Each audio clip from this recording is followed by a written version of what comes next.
campus. That is It's like very in David Patterson and his team. nervous around parking other people. Hey, Hey, on up. We have a team of people to introduce our two esteemed authors. Good afternoon, everyone, and thank you for joining us to celebrate Women's History Month. Today's the last day, and the legacy of the great Latino labor leader, Cesar Chavez, who would have been 96 today. To help welcome our distinguished guests to College of Marin, here are College of Marin students, Sheni Lopez Tizol, Juan Pablo Izquierdo, Irma Lopez Tizol, and Andrea Marquez, and my colleague in the library, Carl Hollop.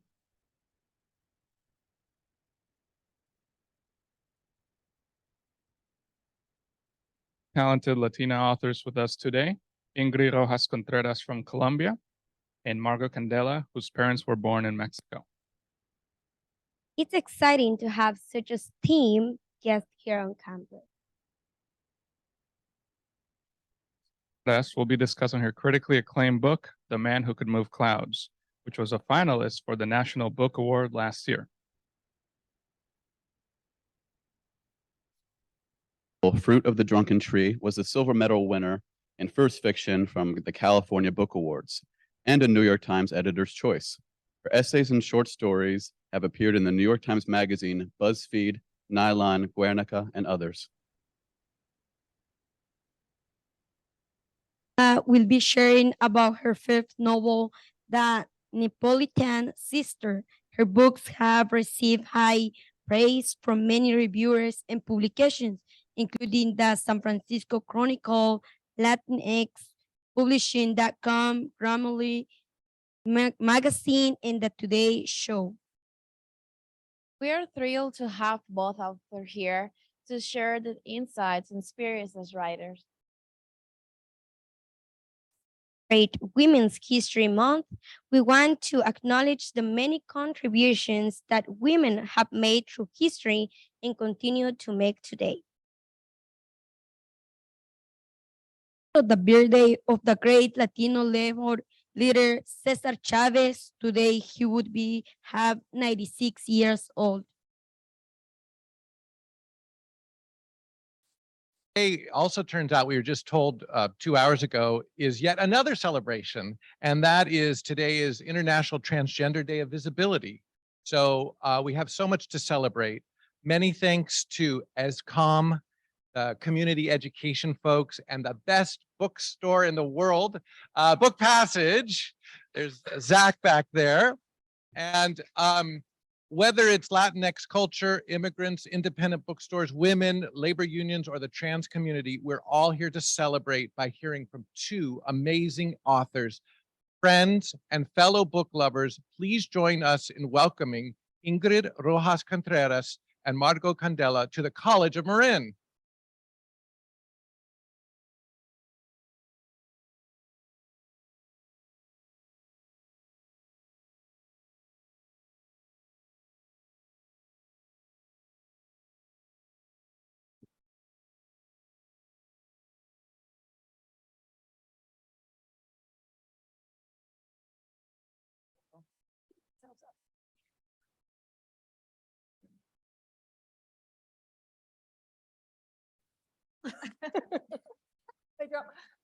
No, I got it. Okay. This is, thank you. You're welcome. Thank you very much. That was really sweet and lovely. And it's nice to see so many readers out here. And then you get to go home and read again, huh? That's really great. All right. And thank you for inviting me to be on the question side of this kind of a thing that Ingrid and I get to do. So I'm going to be a good driver. Okay. Thank you. And I'm so happy to be here. And the introduction was the loveliest introduction that I've had in a while. So thank you. You need to call your mom more. I know. All right. So let's get to it. My first question to you, and it's one I think all writers get asked, and sometimes you freeze, but we should know this by now, is what does The Man Who Could Move Clouds about, and what does it mean to you? Yeah, so The Man Who Could Move Clouds is a book about, 3 generations, my grandfather, my mother, and then me. And I always thought that it was going to be a book just about my grandfather and my mother. My grandfather was a curandero, and that's kind of like a folk healer, and he did, plant medicine and could hear ghosts and, things like that. And yeah, people said that he could move clouds. And my mother became a curandera. And I just grew up in that world. And the way that my mother became a curandera is that she had an accident where she lost her memory. So in 2007, I had an accident where I lost my memory. And, my family was just very excited about that turn of events. And so that was also the moment that for me kind of marked the place where I just started to be part of that story that I thought just belonged to my grandfather and mother. And yeah, and so I think to me, what the book means is maybe it's a story of belonging, and that's how I personally relate to it. Okay, you talked about your accident. You were a young woman living in Chicago, without family, I think, right? You were Yeah, on I your own. was there on my own. Yeah. Would you like to read from that passage in your Yeah. book? Yes.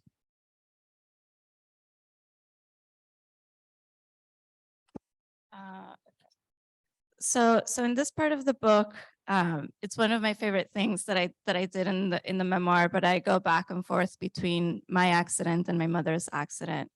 So my mother's accident happened in 1956, and my accident happened in 2007. And she was in a village in Colombia called Ocaña, and I was in Chicago.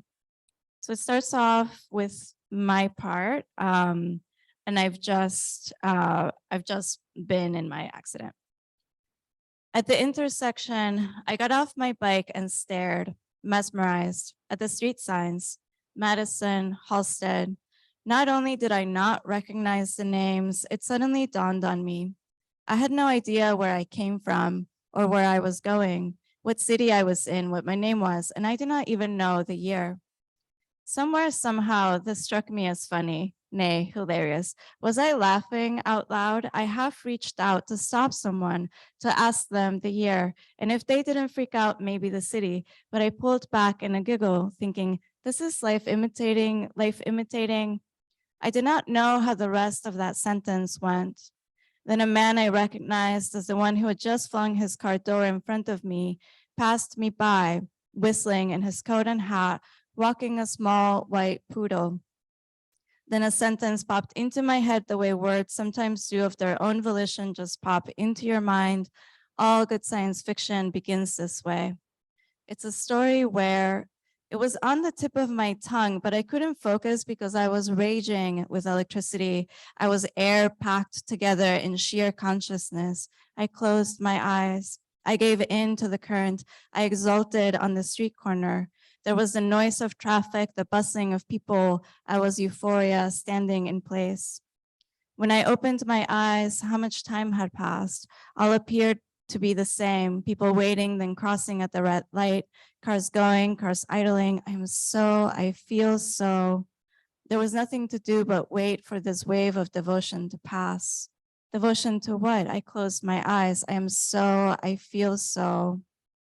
I only knew the things my body told me, that there had been a before, a place where I had borne some unidentifiable weight, and that there was a now, a dizzying, unbounded place where I had laid my burdens now down. You are now a blank slate, I told myself, then tried to remember what a blank slate was. An understanding settled on me like mist. It was the state of being born into the world new and untouched by experience and time. A backstrap was digging into my shoulder.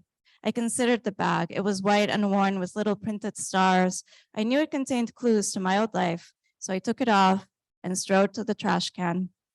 I remembered that there was such a thing as the ocean. I would throw the bag away, I decided, go to a port, scam my way onto a boat, and out on the water where no questions would be asked, I would continue living as a blank slate. I raised the bag over the trash. Then I made eye contact with a woman through a glass storefront. At lightning speed, I understood the glance I had just given her, non-committal, arrogant, I had given to myself. I was looking at my reflection in a darkened window. I was a woman. My hair was black and in disarray. I watched with astonishment as my own eyes, harried, unbelieving, wide open, communicated back to me every inch and ebb of what I was feeling. People walked around me, staring through me like I wasn't even there, like a miracle was not just unfolding before all of our eyes, because it felt miraculous, the seeing of myself for the first time. I inched to the window. I examined my face, the thick eyebrows, the brown skin, the white nose. What heritage is written on that face? South American, Middle Eastern, Caribbean? I had no idea. I ran my finger across my brow, caressed my own cheek, played with my hair. God, my eyebrows are so thick. I started to panic. It was proving difficult to remain a blank slate. I needed to never look at a mirror again, but it was addicting seeing myself. I glanced, then looked, then gazed into my own iris. It was brown and where light streaked in, caramel gold. What a strange fortress it was. I was patient and serene, wondering what key, what code might help me break the lock. Then, like turning a corner, I was terrified, choking. Air was mud stuck in my throat. Soon my mind would unhinge and open to madness. Out of the corner of my eye, I saw people crossing the street to avoid me. That was me screaming. That was me dropping to my knees, gasping for breath. That was me, a threadbare thing, fixing my nails into the crack of the pavement, latching on to a little piece of the world. Every day, Mammy's mother, Nona, sat next to Mammy's cot. Every week, she clipped the growing nails of Mammy's fingers and toes, cut them out of stringy hair that fell over her chest. Mammy's father, Nono, cleansed Mammy's wounds, pulled the split skin that had puckered to lay it flat once more on her face. He plastered her skin with mashed petals and seeds and saps from trees and tinctures so it would heal without scarring. When Mammy at last opened her eyes, the dim light of the room assaulted her, but not more so than the strangers at her bedside. The young boys and girls and pregnant women she did not recognize, who looked at her with such alarm and repulsion, Mammy at once feared what they saw. Her hands flew to her cheeks. Her fingertips met with soft pads of gauze. Her whole face was wrapped. The little boys pressed Mammy's hands down against the bed, imploring her not to touch anything. And the pregnant woman with her bulging stomach, crowded with little space Mammy had. Mammy kicked and wept. She screamed for a mirror and for answers. Who were they? What did they want? Why were they holding her captive? She screamed until she passed out. When Mammy opened her eyes, the man who claimed to be her father was by her bedside, swallowing smoke and exhaling the tobacco smoke up and down along her body. The smoke was white and pungent. It sharpened her senses. To this man, she pleaded, "Please bring me a mirror. Hold it before me for 5 seconds, 1 second, half a second even. I need to see." But the man continued inhaling, exhaling, like he could not hear. Thank you.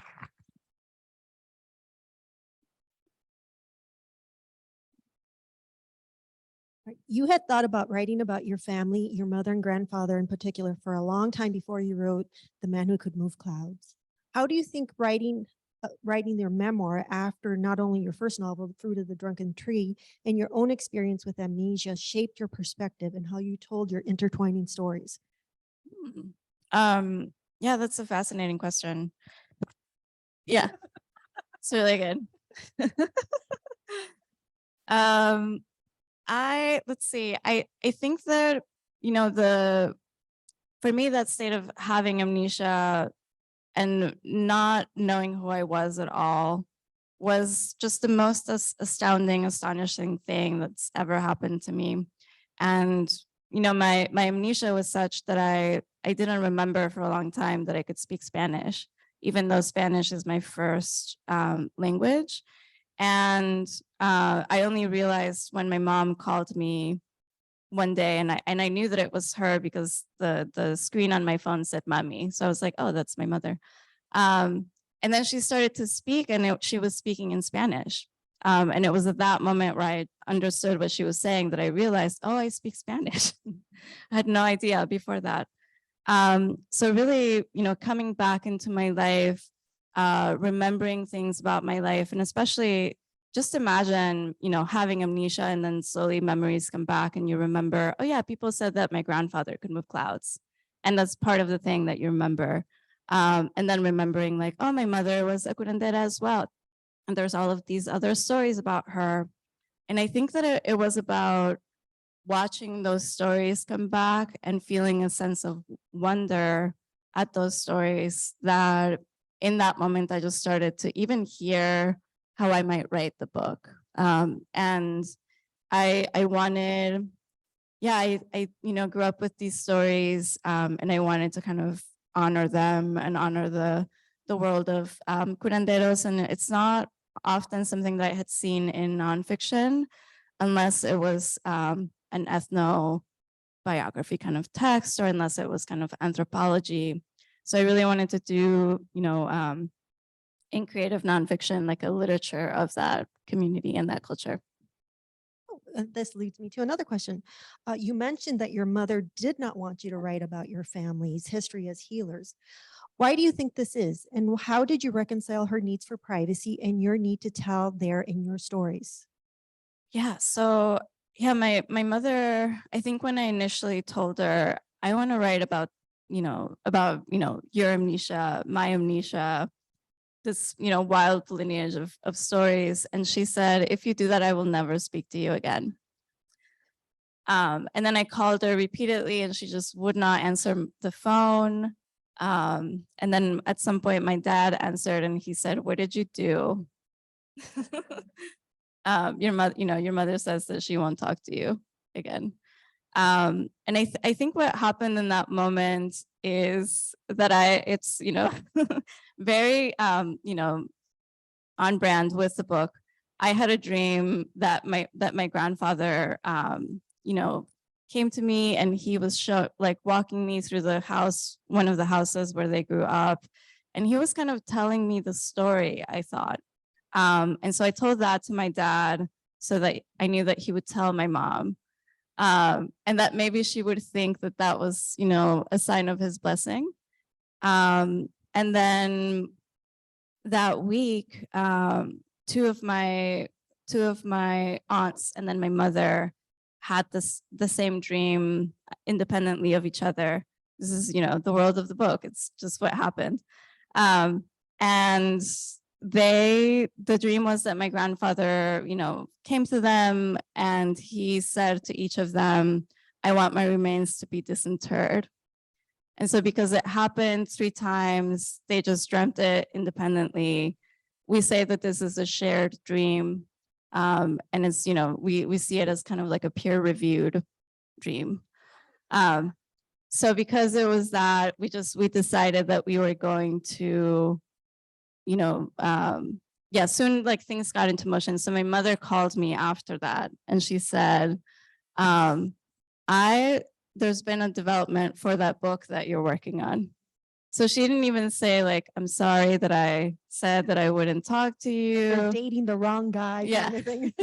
She was just like, something has happened. And so my grandfather at that point had been buried for 27 years. So it had been quite a while. But because of this shared dream, we just got tickets and we, decided that we were going to go back to Colombia, to Santander, to do this. And it just felt like an adventure. And I just, from a writer perspective, I just love the idea that we got an errand in dreams and that then we were going to enact it in real life. And I think that's that's another kind of point where I just sort of knew that the parts of the life that I was living, I knew that they were just going to go into the book and that this journey was going to be, central to that. But it was really through dreams that my mother kind of accepted that I was going to write about it. Dreams are free therapy, so Yeah. why not? All right. You write that your mother was the main influence for you not only writing the memoir, but also for becoming a writer. How did this play out, and how did you making that decision to become a writer? How do you think what's your mother's reaction to it? Yeah, so my mom, I always kind of grew up with my mom telling stories. I don't know if you had this a similar experience.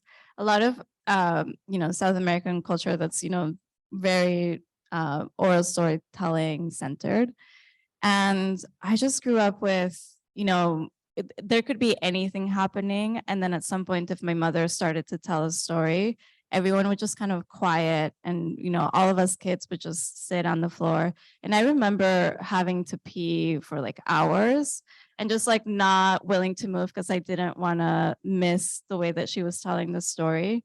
And sometimes there would even be stories that I already knew and that I had already heard, but that was just the level of her craft. It's just so good. So I always was just in love with what stories can do and the way that they hold space and what they open when we're with each other, how it kind of allows us to express things that are very hard to express otherwise. So I always knew that I would do something around stories, and I did journalism for a while. I did translation. I did oral history for a while. And yeah, and then I started to write the novel. And that's when it just felt like something, taking over my life. And I wanted it to take over my life. I think my parents were very supportive. But only at that point I had, already figured out how to make a living, so but I think if it was otherwise, like, if, there might have been more of a resistance if I hadn't figured out that part. Well, you got to get the job first, right? Your mother's family came to be divided as to how they view, especially your mother's gifts, while your father's side openly campaigned to undermine your parents' marriage. How was it for you to explore these issues, not only as their adult daughter, but as their daughter who was writing about family discord? Yeah. I was thinking a lot about how curandero traditions tend to be secret, and I was just wondering about why they're so secretive. And I just started to look into the history and found out that there's historically, when many South American countries were colonized by the Spaniards, we had the Spanish Inquisition. And so anytime that you had a mixed person practicing indigenous traditions, it would be witchcraft. And then you would be sent to the Palace of Inquisition, where you would be tortured. Some people were burnt at the stake. And so a lot of those cultures kind of went underground. And people, still practice, but kind of secretly. So I kind of found an answer about why it went underground. And in writing the book, I also talked to many different curanderos that I just kind of happened to meet while I was traveling. And so it's always kind of like a syncretic practice. And so with my dad's family and some of my mother's family, you can still hear echoes of that idea that if you're practicing something that's kind of like indigenous rooted, that it's witchcraft. So I think so I was just seeing like these historical connections and these long historical echoes. And we still see that, in the culture in South America. And I just saw this opportunity to, in the book, write about, this one kind of like family rift, parts of, my father's family, and then parts of even her siblings telling my mother, like, you're a witch, and this is like Satanism, which is like the language of the Catholic Church, and the language, and I don't know now, and but I'm talking about like then Spanish Inquisition time. So I think that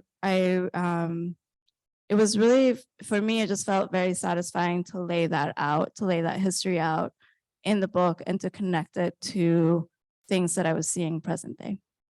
I think for all writers, even when you're writing fiction, everyone thinks the book is about them or the characters based on them. So did you have any pushback from family after it was published? Or did you keep it pretty quiet? Or did everyone in the family, well, how could you keep it from the family, right? One person knows, everybody knows. Did you ever have any pushback as far as? I had a lot of conversations with people before it was happening. So, like my mother, a lot of my aunts had a similar reaction, like, well, no, like, I don't want to be written about. And there was a lot of fear of like, what happens if someone figures out that, that our, father was a curandero, like what happens to us? And it's kind of a similar fear of what I'm saying historically of just, being afraid that something bad is going to happen if people find out. So we had a lot of those conversations early on. And I do think when you write memoir that, especially if you're involving other people, that having those conversations is important because you're working out through emotional things, and everyone in the book is also working out through emotional things about what the story means privately and to the society. And those conversations are so important. But so I did encounter pushback in the beginning, but through the time that I was writing and the trip back happened in 2012. So I had, plenty of time to have those conversations with family. I don't, I just write. I tell them afterward. That's another way. That's okay. More time to write.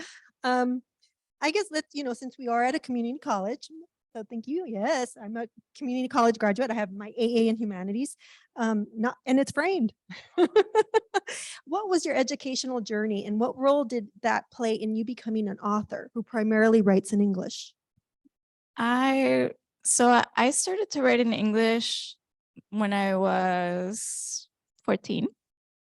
And it was because my family and I left Bogota and went to Venezuela because of the violence in the 90s. And I just felt like I had lost so much so suddenly and so quickly, and things were changing too fast.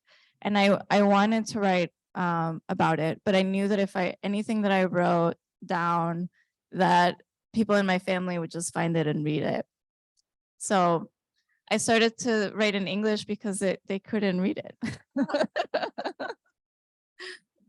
And after that, I just started to have this relationship with English that felt unique and just felt like it was, I didn't share that with anybody else. Nobody else could see it. And then later when I emigrated to the US, I started to think of it as the language of immigration. And I think that when I write, I try to think of the world in Spanish, and then I do a quick translation to make the text look like English, but I'm trying to follow Spanish grammatical rules so that it always feels a little bit different.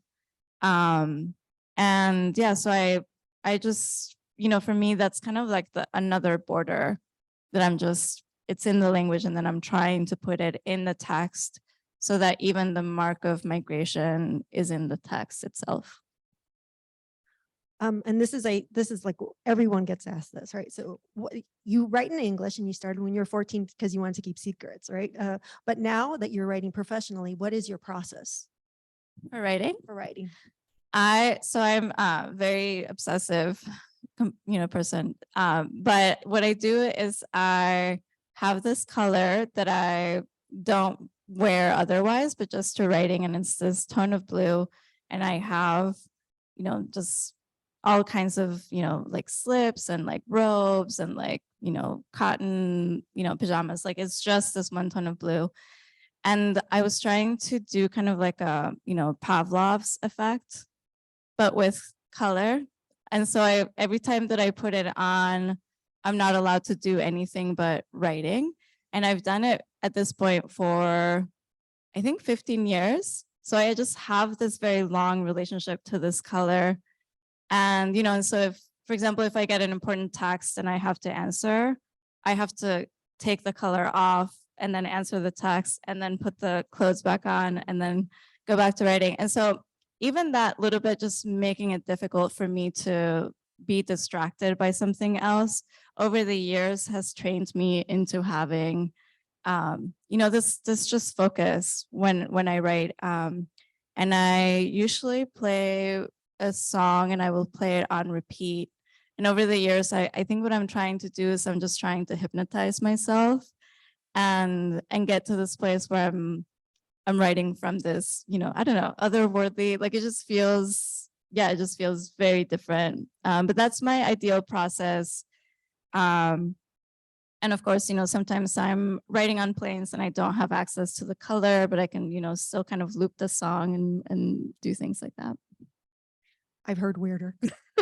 Okay, good. I have. I won't talk about mine because it's Oh, X-rated. it's yours. No, actually, I like to vacuum. I like to vacuum. I have to have my space very tidy. And I will get up and vacuum at random moments just because it's cathartic, So I have this tiny vacuum that connects via USB to the computer, and it's like it's like a mini vacuum, and then I just vacuum my keyboard. I think procrastination is an essential part of the writing process. It really, really is. Especially if you have to be self-motivating, and the lengths most writers go to procrastinate to write, and then they complain. They complain about it. It's true. It's true. And that's why I would never date or marry another writer, because the cops would be outside all the time because we couldn't stand each other. But it's always interesting to hear how someone else gets it done, because eventually you do have to get it done. Yeah. Because people don't want to hear about the book you've been saying you're going to write and you haven't written. So it's like get off the pot kind of thing. Yeah. All right. Well, going back to that, where you are now has taken time, effort, and sacrifice. Other writers understand other writers, but at times it feels like lonely work, especially if we're the only one in the family who's a writer. But you've been awarded fellowships, residencies, and scholarships. How has that type of support impacted your writing? It's made such a difference. I think, it's always interesting because very early on when I would try to explain to my parents the difference between a fellowship or a scholarship, it's just impossible. They just don't know what I'm talking about. And it's really interesting, like what they get excited about. But, if I had like a review in the New York Times, they're like, okay, anyway, we went for a walk today, and they're just, just don't get the context. But there's been moments where, I had a review in El Tiempo, in Colombian's main newspaper, and they called me and they were just so excited. And they were like, oh my God, everyone has been calling me, and so there's been moments of getting the family support. And then there's these other moments where it's just very humbling. And I'm like, it doesn't matter. It's fine.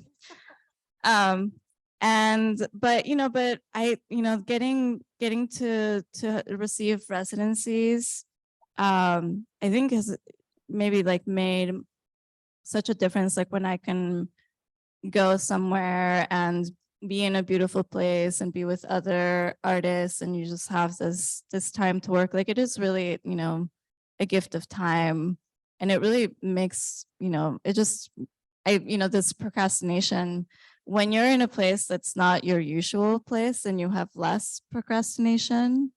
So I think those have made such a big difference. Well, it's nice that people value writing so much that they'll give you money to have the time and the space to procrastinate. What has been the most challenging aspect of your publishing journey, and what has been the most rewarding? The most challenging. I'll start with the most rewarding, maybe because that's easier to think about. I think that with both my books, the most rewarding time is always after any reading or event, when I hear from the audience. And I think with Fruit of the Drunken Tree, I think that there was this one comment that just meant to me the most, where a young women who had been born in the US told me like my parents won't talk about what happened to them in Colombia, and they just won't tell me the story. And I grew up here, and I'm not allowed to go back, and so it's just this part of the story that I have never had access to. And she said, I don't know what happened to them, but your book kind of gave me an answer. And I just, like the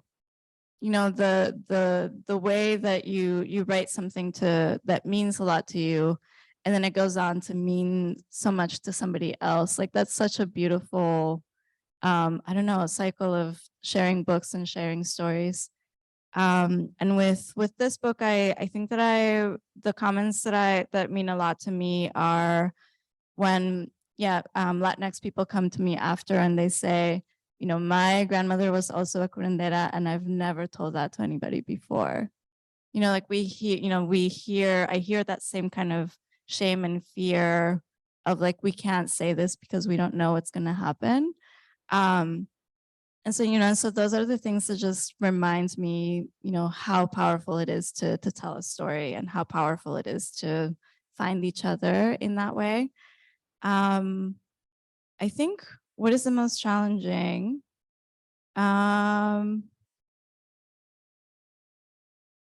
Maybe, no, I think I've, learned to enjoy everything. I was going to say the travel and how much, you kind of like miss being at home, but I do love the travel at the same time. So I love hotels. So hotels are really nice. I love riding on planes. I think it's, one of the most perfect places because you have someone come by offering you things. oh yes, It's just yeah. such a good. I'm a mom. That never happens. Okay, you've written a novel, you've written a memoir, as well as first-person essays. What is your experience in writing each? Do you have a preference, and what are you working on now? I love both fiction and nonfiction, and I'm just energized by them in different ways. I think sometimes when it's a fiction story, there's usually some emotional truth that's real to me that I'm trying to work out in a story. And usually it feels like I can't tell that story like in real life, either because it just doesn't feel possible. I'm not emotionally able to do it. People involved, I shouldn't do that to them, that kind of thing. And with nonfiction, I'm really attracted to the types of stories where it kind of feels like we're on the like in the strange land. I think, for example, with Amnesia, like it's such a unique part of reality, and it's like the surreal part of our lives. And I'm always just very attracted to that, in nonfiction. Yeah, so I think I really enjoy going back and forth, and I do see myself probably, doing one and then the other and then one and then the other. I was just telling you, I think that since this came out, I've been working on short stories, but I just figured out last week that maybe it's a novel. So that's the update on that. So how does that happen? It's almost a short story. I've done short writing, but now I just focus on novels because I don't even pretend. All right. For you, is that a realization, or you're in the groove, or you just know there's more of the story to tell? I think so. I was writing short stories that I thought were happening in the same town. And then there was one short story that I wrote that I was like, that is definitely a novel, because it just feels like you are encountering a large animal is what it feels like to me. Like suddenly you're like, oh, that's a dinosaur. And yeah, so that for sure is a novel. And then it's possible that the other things I was writing are still short stories. I don't know. That's where time and it comes. People ask, like, where do you get your ideas from? I think they're always there, and sometimes they take a little longer to unearth, but it's a process, and it's such a gift and a joy to be able to just live in your imagination. I know I really enjoy my imagination, and it's something that we get to do, which is trippy. All right. you know, you're a writer, but you also read. So do you read as a reader or do you read as a writer?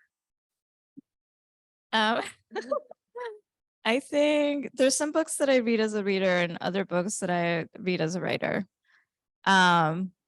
It's very hard for me to not read as a writer, though. It's like very hard to get out of it.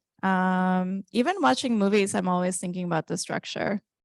And I'm, you know, the type of person who will interrupt and be like, see, the movement in the first part means that the second part is going to be the, you know, I just can't, you know, sometimes turn it off.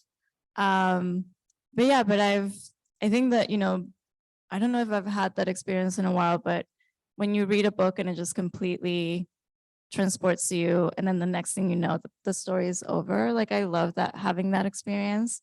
But I think that I'm such an admirer of language and metaphor and what's happening on the page that I just, you know, that's also like a beautiful experience as well, because you're in somebody's imagination and you're seeing how it works for them, and you're just in awe of how their brain works and things like that. So For me, I think there comes a point, I don't know if this happened to you, where you have finished the manuscript. And I usually give myself like a little bit of buffer time, and then I go back, and at times it is like I'm reading something somebody else wrote, and it makes it so much easier to make it better, because, you know, you always can do, as a writer, you always think you can do better, or this turn of phrase can be a lot sharper. But does that ever happen? Like, it's like almost like a third person is coming into the process and they're going to take over the next phase of it. yeah. You know, when I had my accident, I was my amnesia, I was working on the novel. So there was a point in there where I opened the novel, didn't remember writing any of it.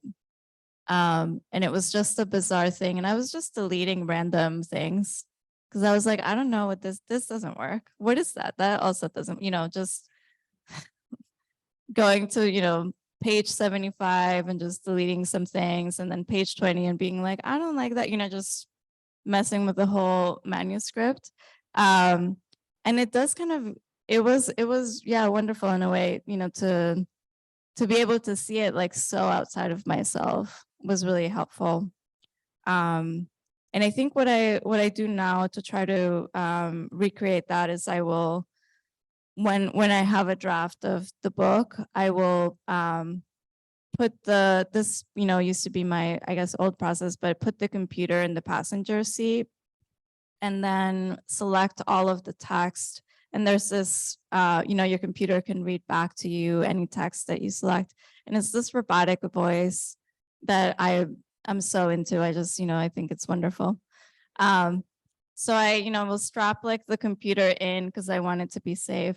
And then I just drive along Highway 1 listening to the story. And, you know, I'm occupying my hands because otherwise I would be trying to edit. And so I listened to it in this robot voice reading to me, because that's the way that I get to hear it as if I didn't write it. It's a weird feeling, huh? Yeah, I think, you know, writers are so weird. Yeah, and neurotic. I had a similar experience, not amnesia. When I wrote the Neapolitan Sisters around 2003, I set it aside for a long time, and I didn't open it until I pitched it to my editor, Tony Kirkpatrick at Alcove. And you know, she said, okay, send it to me. I said, give me 2 weeks, because I literally hadn't opened it in years and years and years. And as I was reading it, there's this one passage that happens in to the oldest sister, Dulcina. It happens in the women's building. She has an experience there. And I read it and I was like, where the hell did this come from? You know, like I had no idea. Like, you know, I have a good imagination, but where did this come? And I remembered it happened to me, you know, and I fixed it. And I was so far from that. It was like getting slapped in the face. Like, this is my memory. This is something that happened to me. So I can't imagine how over an extended period of time, having like total complete amnesia and then having to reacquaint yourself with your life again, how, you know, I mean, you must have had a lot of eye-opening. It was kind of, you know, it was like a second birth. And I was in Chicago last last year while I was on tour for the book, and I got to go to the intersection where the accident happened. And it felt like when you go back home and you see like this is the street that I grew up on, it felt like that, you know, and it's not even an amazing intersection. Like there's like a Whole Foods in one corner, another building is abandoned. There's this really tall high-rise building that looks like it's belongs in sci-fi is there. And I just, you know, got a pastry and coffee and I just sat in the corner and just remembered what having amnesia was like. And to me, you know, I think that, you know, before the accident, I would have thought that it would be a terrifying experience.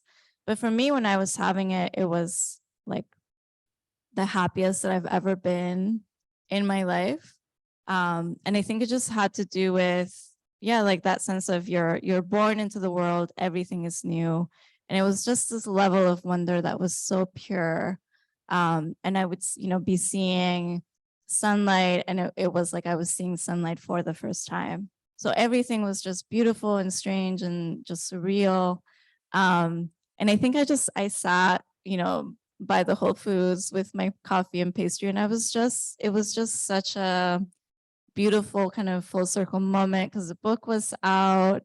And yeah, I do think of it as, you know, having, you know, being born again.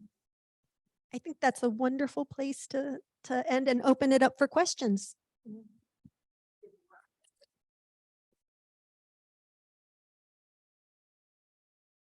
Who wants to ask our first question? Who wants to ask? Yes, right there.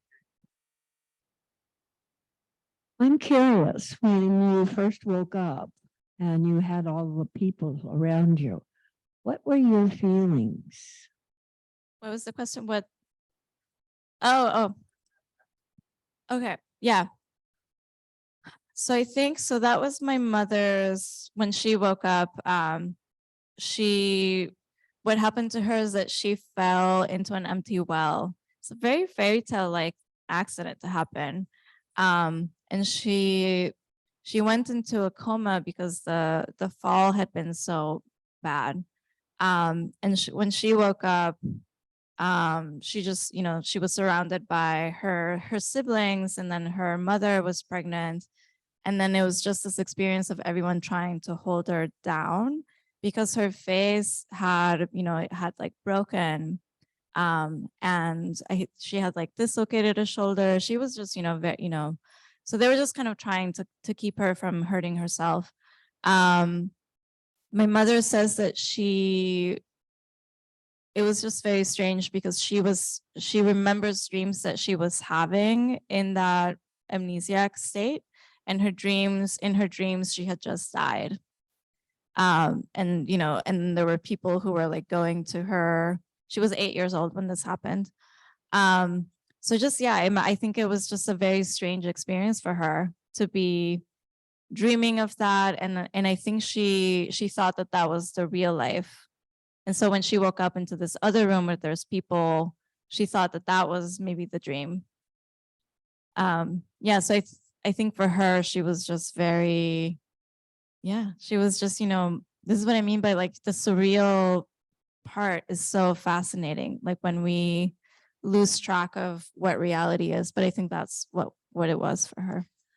How about for you when you woke up? Because a few months ago, I was getting a burrito on Mission Street and I fell, like ate it really bad in the crosswalk, and people came over, and then you realize, oh, people are not awful all the time. So how Yeah. about for you when you like, I think, you were on yeah, the street, for you had a me, serious accident? yeah, for me, I think I rose up.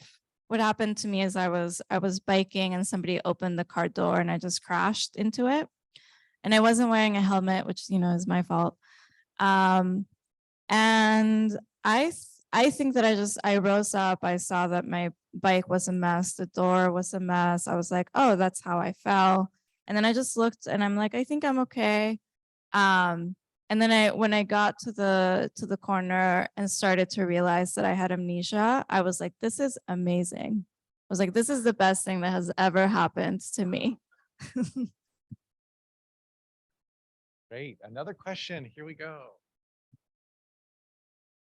Do you think if you didn't have amnesia, the story would have still came through you in some other way? Yeah, I think I would have still written the book, and I don't know what it would have looked like. But I think between my grandfather and mother, there's so many stories. There's so many stories that are wonderful that didn't even fit in the book, which I will probably write as fiction at some point. So yeah, so I think I would have still written it, and yeah, who knows what it would have been. But I think I would have still because I love those stories, and I had this desire in me to tell them for a long time. Oh, yeah. And if there are any questions on Zoom, we also have a lot of people on Zoom, but here's one right here. Speaking of those stories from the book, it's that the snake ring on your, Yes, yeah. that This your is my mom- mother's ring. Yeah, that was a beautiful part of the story. thank you. Oh, that was one of my favorite parts where it says, I feel like I've been crowned. Yeah, just a beautiful passage. So another question. Yes. I loved your telling us how as a young girl, you were steeped in oral storytelling from your mom. And I'm curious, when you decided to tell stories, you turned to the written page. Do you have any like conscious differences about what that was like to tell your stories in a very different medium? Yeah, thank you for that question. I did go to an MFA program, and I remember even then trying to do on the page the same, just noticing what my mother does when she tells stories. And I would use the same structures that she was using, and just paying attention to the way the story turns that she would take, and I would try to do something similar on the page. I remember early on people giving me feedback because it wasn't the traditional way of rising action to climax to, right? Like it didn't look like that. And it took me a long time to figure out how to get away with what I wanted to do, how to make more of an oral storytelling style happen, in text, like written down. But yeah, but I think with this book there is a sense of I am telling a lot of the stories that my mother would tell me, and so I am remembering the way that she weaves them together. And now that I've been studying kind of her style for years, I think that it's just now part of my writing voice. So yeah, I'm really happy that I got to do that. But and I always tell people who want to write to pay attention to the way that their families tell stories, because I think it's maybe like the first imprint of storytelling that we have, and maybe like the most unique imprint of voice and style that we can find. Oh, great. And Juan Pablo, do we have any questions from our Zoom audience?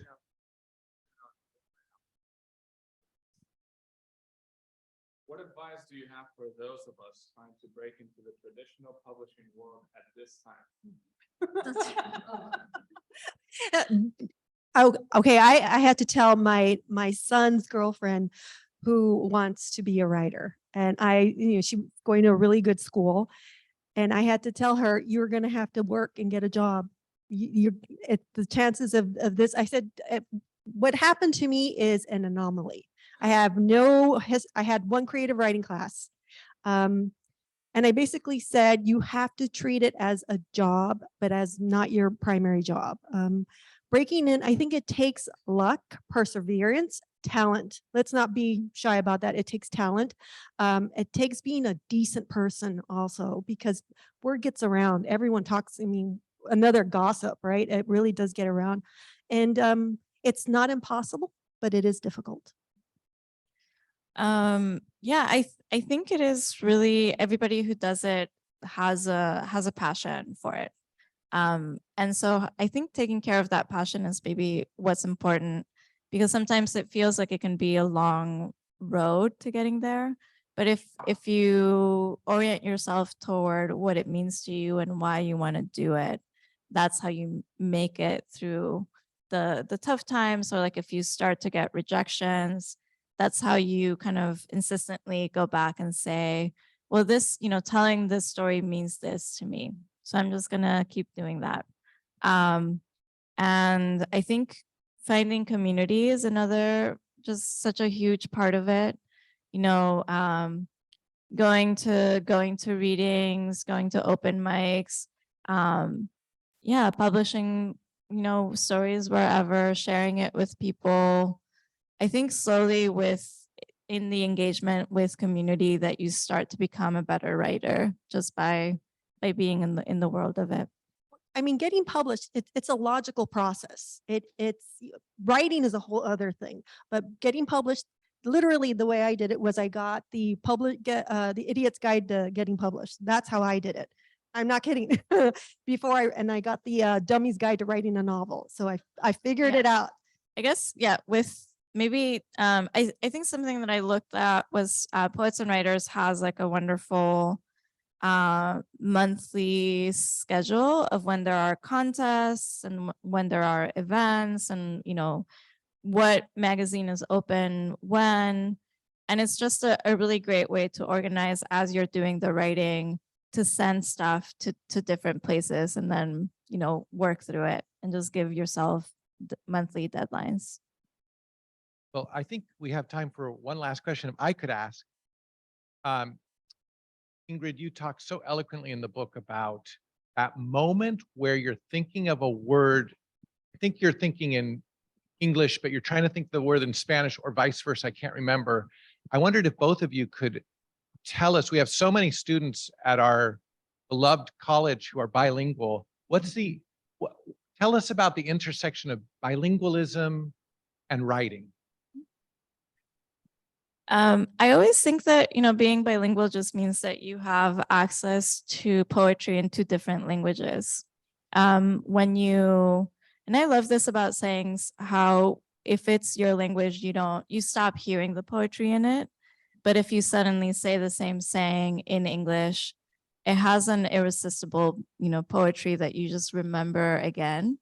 And there's one early on in the book, we say in Colombia, we say like quicker than a witch's fart. And I love that saying so much, but it's not something that I would have maybe heard if I was in Colombia, because you get so used to it. So when you know 2 languages, or more than 2 languages, you're constantly in that state of being surprised by language and seeing how culture and storytelling is embedded into language. And it just gives you like such a wonderful, you have so many things to draw from. I think for me, my parents, we spoke English and Spanish interchangeably, and my mother's notorious for the Spanglish. And I was just thinking about this the other day, and I made myself laugh. So there's this word, calcetines, is socks, and then socks. And so we used to call them socatines. And that to me was just so natural. And then you realize that that's not a word, but that's what we called, we were always fighting over our socatinas, right? Yeah, we did. I think if we didn't know a word in English, we would just add, the Spanish word and then add shun to the end. We're like, it's that. That's probably a And word. I was once in Target, and there were these 2 gals stocking the shelves, and the other one said, pass the hawks. And the woman said, Ajax. So, and I was like, a hawks, I know what a hawk That is. happened with me. I had never heard, because we grew up saying colgate. And then we were in Chicago, and I was like, oh, there's the colgate. And, my friend was like, you mean Colgate? Like the toothpaste? It's wonderful to have. I It think is it's wonderful. Well, can we give them one more round of applause? And back here, if you'd like to buy the books, we have Margo's The Neapolitan Sister. I love that book. I read it on spring break in my pajamas. And The Man Who Could Move Clouds. I also love this. I also love the Fruit of the Drunken Tree. And I have to say about all 3 books, I didn't want them to end, but I was also kind of racing to the end because I wanted to see how they ended. So I highly recommend them. And before you get up, 3 people, if you reach under your seat, have a piece of paper that says lucky winner, and you get the book for free. We bought 5 copies for you for free.